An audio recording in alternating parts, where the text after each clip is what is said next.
Knight Capital. It's August 1st, 2012, and one of Wall Street's most powerful trading companies is about to lose almost $500 million because someone updated 7 computers instead of 8. Knight Capital buys and sells stocks using an automated system called SMARS.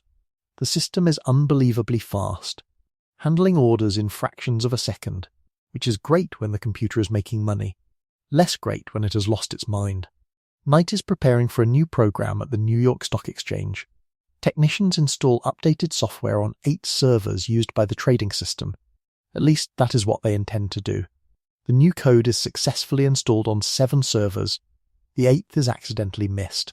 Hidden inside that forgotten server is an old program called PowerPeg. Knight stopped using it years earlier, but instead of deleting the code completely, the company left it sitting inside the system. This is the technological equivalent of keeping an unexploded bomb in the office, because nobody currently needs the cupboard. The new software reuses the same command flag that once activated PowerPeg. On the 7 updated servers, the flag performs its new job. On the 8th server, it wakes up the abandoned program. At 9:30 a.m., the stock market opens. Customer orders begin entering Knight's system. The first 7 servers process them normally. But whenever an order reaches server number 8, PowerPeg begins sending instructions to the market. It buys shares. The trade is completed. Then it buys them again and again.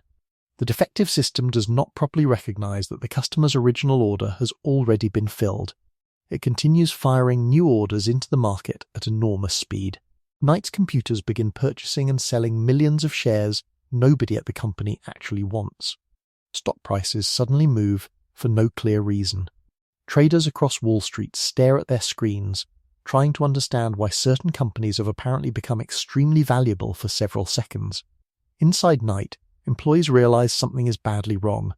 Unfortunately, the computer is much faster at creating the problem than the humans are at understanding it. Before the market even opened, Knight's internal system had generated 97 automated emails identifying an error connected to the failed deployment. Nobody treats them as urgent alerts. Apparently, the 98th email would have used capital letters. Over the next 45 minutes, Knight's system sends more than 4 million orders while attempting to complete only 212 customer orders. It trades more than 397 million shares and builds several $billion in accidental positions. When employees finally stop the system, they face another problem. Knight now owns enormous quantities of stocks it never intended to buy. The company must sell those positions back into the market, often at worse prices than it paid. By approximately 10:15 a.m., Knight Capital has lost more than $460 million. That is over $10 million per minute. The loss is larger than the company's previous annual profit and severely damages the capital it needs to continue operating. Customers and financial partners begin pulling away because nobody wants their money handled by the firm whose computer has just tried to purchase the stock market. Within days, outside investors provide $400 million to keep Knight alive. The emergency deal saves the company, but existing shareholders lose much of their control. Knight is later acquired by another trading firm. The company built a machine capable of trading faster than any human. Then it discovered the machine could also destroy the company faster than any human. The software worked at incredible speed. Quality control took the morning off. Franz Ferdinand. It's June 28, 1914, and several young assassins are waiting beside a road in Sarajevo for the heir to the Austro-Hungarian throne. Their target is Archduke Franz Ferdinand, who is visiting Bosnia with his wife Sophie. 7 conspirators have positioned themselves along the announced motorcade route. They are carrying pistols, bombs, and cyanide capsules. Security is surprisingly weak. Around 120 police officers are responsible for protecting a 4-mile procession, despite tens of thousands of soldiers being stationed outside the city. Before the visit, one official reportedly says security will be in the hands of Providence. Providence is apparently working remotely. The first assassins watch the motorcade pass without acting. Some lose their nerve. Another cannot find a clear opportunity. Then, Nedelko Obrinovi throws a bomb toward the Archduke's open car.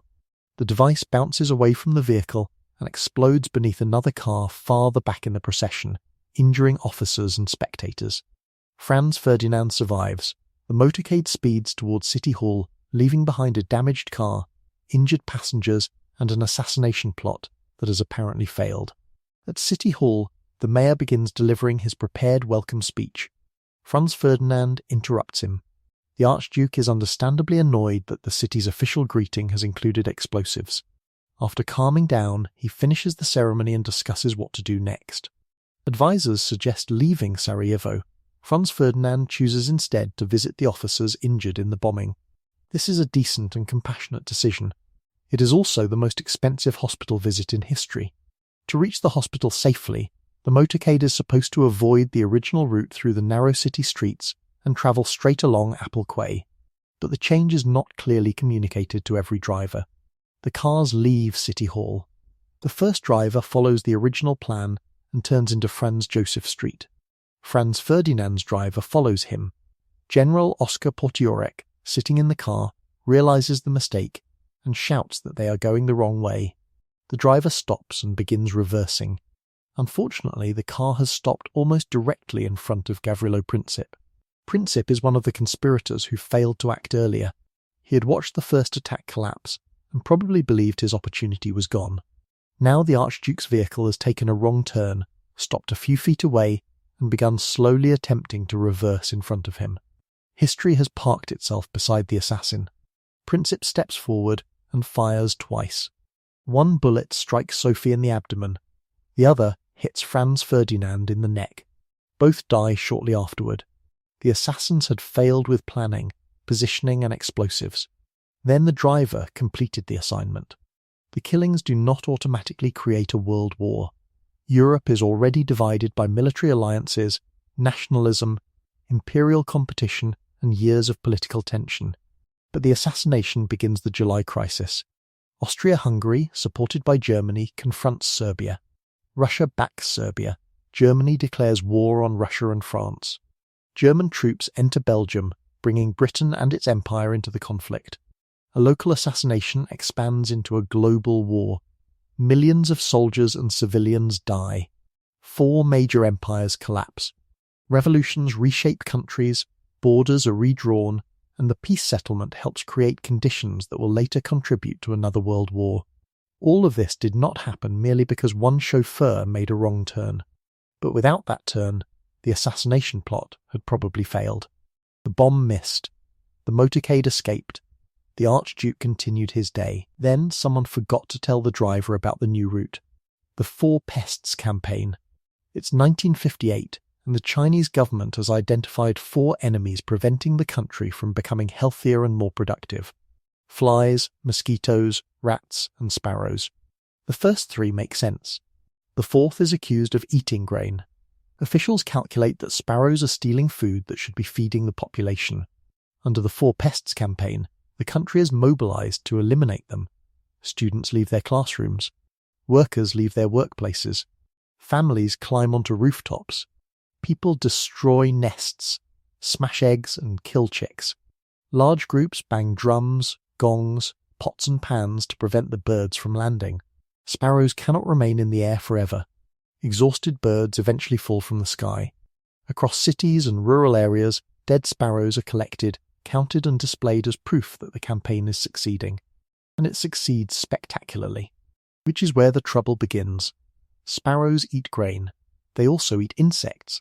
With fewer sparrows hunting them, crop-eating pests suddenly have fewer natural predators. Insects that had previously been part of the bird's diet now discover that the government has removed security from the buffet. But the sparrow campaign is only one part of a much larger disaster. The country is entering the Great Leap Forward, an attempt to transform China into an industrial and agricultural power at extraordinary speed. Millions of rural workers are diverted away from fields to work on construction schemes or operate backyard furnaces. Families surrender pots, tools, door handles and farming equipment to be melted into steel. Much of the metal produced is useless. China is destroying the tools needed to grow food in order to manufacture metal that cannot be turned back into useful tools. Agricultural officials are also placed under enormous pressure to report record harvests.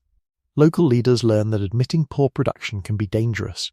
so disappointing numbers are improved before being sent upward. Each level of government improves them a little more. By the time the reports reach national leaders, the country appears to be growing enormous amounts of grain. The grain does not exist. Believing the inflated reports, the state collects food from rural communities based on harvests they never actually produced. Villagers are left without enough to eat while warehouses. Officials and government documents insist the harvest has been wonderful. Bad weather and other destructive agricultural policies make the situation worse. Farmers are ordered to follow experimental methods that damage fields. At the same time, insect populations expand in areas where sparrows have been heavily targeted. Eventually, the government stops treating sparrows as an enemy and replaces them on the list with another pest. But by then, the birds are not available for immediate rehiring. The Great Chinese Famine becomes one of the deadliest famines in recorded history. Its overall death toll remains debated, and the sparrow campaign was not the sole cause. The catastrophe came from a combination of failed policies, false reporting, excessive grain procurement, ecological disruption, and the punishment of people who tried to reveal what was happening. Research published in 2025 found that regions naturally more suitable for sparrows experienced larger declines in rice and wheat production after the eradication campaign. Combined with state food procurement, the researchers estimated the campaign may have contributed to nearly 2 million additional deaths within the much larger famine. The government accused sparrows of stealing the country's food. Then it killed the sparrows, removed the insect's main customer service department, and collected grain that had never existed. The birds were eliminated successfully. The problem was that they had a job. Otrar, it's 1218, and a caravan of roughly 450 merchants arrives in the frontier city of Otrar. The merchants have travelled from the territory of Genghis Khan. Their camels carry valuable goods, and their purpose is to open commercial relations with the Khwarazmian Empire. At this moment, the Khwarazmian Empire is enormous. Its ruler, Shah Muhammad II, controls wealthy cities, major trade routes and territory stretching across much of Central Asia and Persia. His armies are powerful, his empire is expanding, and he sees himself as one of the greatest rulers in the world. The caravan is therefore good news. Unless you are Inalchuq, governor of Otrar. Inalchuq looks at the merchants and decides they are spies. Some may genuinely have been collecting intelligence. Medieval traders often gathered information while travelling, but according to one historical account, the governor also covets their merchandise. So he arrests the merchants, confiscates their goods, and has almost all of them killed. One man reportedly escapes and carries the news back to Genghis Khan. At this point, the Mongol leader does something surprisingly restrained. He does not immediately invade. Genghis sends an embassy to Shah Muhammad demanding compensation and punishment for the governor responsible. This is the Shah's opportunity to prevent war. He can apologize, he can repay the lost goods, he can surrender one governor whose decision has just created an international crisis. Unfortunately, Inalchuq is connected to powerful members of the Shah's court and military. Punishing him could create political problems inside the empire. So Shah Muhammad rejects Genghis Khan's demands. According to the historical accounts, a Mongol ambassador is executed. Genghis Khan sent merchants. They were killed. He sent diplomats. One of them was killed. The Khwarazmian strategy is apparently to keep murdering everyone until the conversation improves. In 1219, the Mongols invade. Shah Muhammad expects an attack, but his empire covers an enormous area. Instead of gathering his forces into one army, he spreads troops among fortified cities. This leaves each city waiting alone for the Mongols to arrive. Otrar is one of the first targets. Inalchuq commands a large garrison. The city's walls are strong, and its defenders resist for approximately 5 months. Then a senior commander named Karacha attempts to surrender or escape with part of the force. The Mongols kill him and his men. Inalchuq retreats into Otrar's citadel and continues fighting for another month. His remaining soldiers resist until almost all are dead. Eventually, the governor who started the crisis is captured alive. One medieval account claims molten silver is poured into his eyes and ears, a punishment supposedly chosen because his greed for wealth began the disaster. Modern historians cannot confirm every detail of that execution. What they can confirm is that he does not enjoy retirement. But Otrar's fall is only the opening. The Mongol invasion operates as a coordinated, multi-pronged campaign. Mongol forces cross routes the defenders do not expect, isolate major cities and prevent the Shah from concentrating his armies. Bukhara falls. Samarkand falls. The Shah flees across his own empire while Mongol commanders pursue him. Cities that resist face destruction. Populations are killed, displaced, or enslaved. Economic centres that had prospered for generations are devastated in a campaign extending across Central Asia and Persia. Shah Muhammad eventually dies in exile on an island in the Caspian Sea. The Khwarazmian Empire, which had appeared powerful enough to challenge any neighbouring state, collapses with astonishing speed. Genghis Khan may eventually have fought the empire regardless. Mongol and Khwarazmian territory had recently come into direct contact, and both powers were expanding. But the Otrar incident removed any possibility of peaceful relations. A governor saw hundreds of merchants entering his city with valuable cargo. He believed they were spies.